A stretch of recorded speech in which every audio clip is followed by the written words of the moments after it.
45% नेताओं पर criminal case हैं, जिसमें से कुछ बलात्कारी और कुछ मर्डर है। Global south and global north, अमीर और गरीब।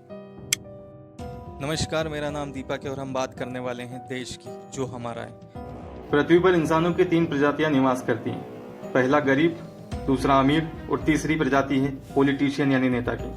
ऐसा नहीं कि ये केवल देश के अंदर ही है, बल्कि ये बंटवारा ग्लोबल लेवल पर भी है। गरीब देश, अमीर देश। शिक्षित लोग इसे ग्लोबल नॉर्थ और ग्लोबल साउथ कहते हैं। ग्लोबल नॉर्थ में वे देश हैं जो बहुत ज्यादा औद्योगिकरण अच्छे से फला फूला और वे देश आज सक्षम अवस्था में, उनके बच्चे उनके वातावरण में best education, best health infrastructure में रहते हैं। वहीं ग्लोबल साउथ में वे देश हैं जो गरीब हैं, यानी अफ्रीका के देश और एशिया के कुछ देश में भारत शामिल है।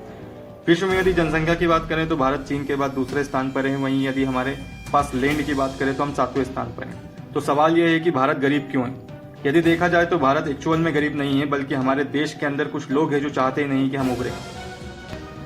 उदाहरण के लिए भारत में शासन की लोकतंत्रात्मक प्रणाली है, जिसमें लोग सीधे 5 साल के लिए नेता को चुनते हैं, वह देश को चलाते हैं। यहाँ तक तो सब ठीक था, पर रुको, देश में नेता को चुनने से पहले देखा तो जाना चाहिए था उसकी काबिलियत, उसकी ईमानदारी को। परंतु भारत के लोग एक कदम आगे, वह नेता में देखते हैं उनकी जाति, उनका धर्म, वह कितना बड़ा गुंडा है। बात में यह भ्रष्टाचार करते हैं सड़क पुलों में, तो उससे कुछ भी पूछा जा सकता है, परंतु हम पूछते नहीं, क्योंकि यदि हम पूछें तो वे देशद्रोही, जाति विद्रोही या धर्म विरोधी बताए जाते हैं। इसलिए हमारा देश में इंफ्रास्ट्रक्चर खराब है, इसलिए हमारा देश गरीब है तो नहीं। इसमें कई लिंक जुड़ी होती है। जैसे यदि हमारे देश में इंफ्रास्ट्रक्चर अच्छा है तो विदेशी कंपनी आपके देश में इन्वेस्ट करेगी। आप सोचिए, आपके क्षेत्र में एक मोबाइल कंपनियां खुली है, उसके आने से रोजगार बढ़ेगा। अब कंपनी अपने साथ मजदूर तो लाएगी नहीं, आप में से ही रोजगार मिलेगा, जिससे उनकी गरीबी कम होगी।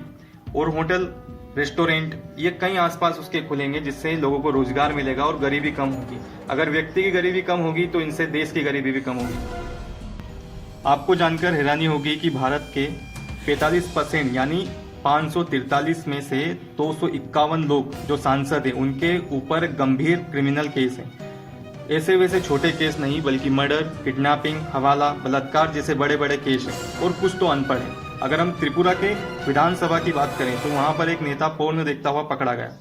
वैसे इन लोगों की कोई गलती नहीं है, ये स्वयं नहीं जाते सांसद में, बल्कि हम ही इनको वोट देकर जिताकर वहां पहुंच जाते हैं, क्योंकि हमें हमारी जाति, हमारे धर्म, हमारे व्यक्ति का नेता चाहिए रहता है। मुझे समझ नहीं आता कि हमें नेता चाहिए घर का जमाई। खैर छोड़ो, मैं इतना ही आपको समझाऊं, आप चुनाव तक तो सब भूल ही जाओगे। यदि आप पार्ट 2 चाहते हैं तो हमारे चैनल को सब्सक्राइब करें, लाइक करें, कमेंट करें और बताएं कि अगला टॉपिक क्या हो जिस पर वीडियो बनाई जाए। धन्यवाद।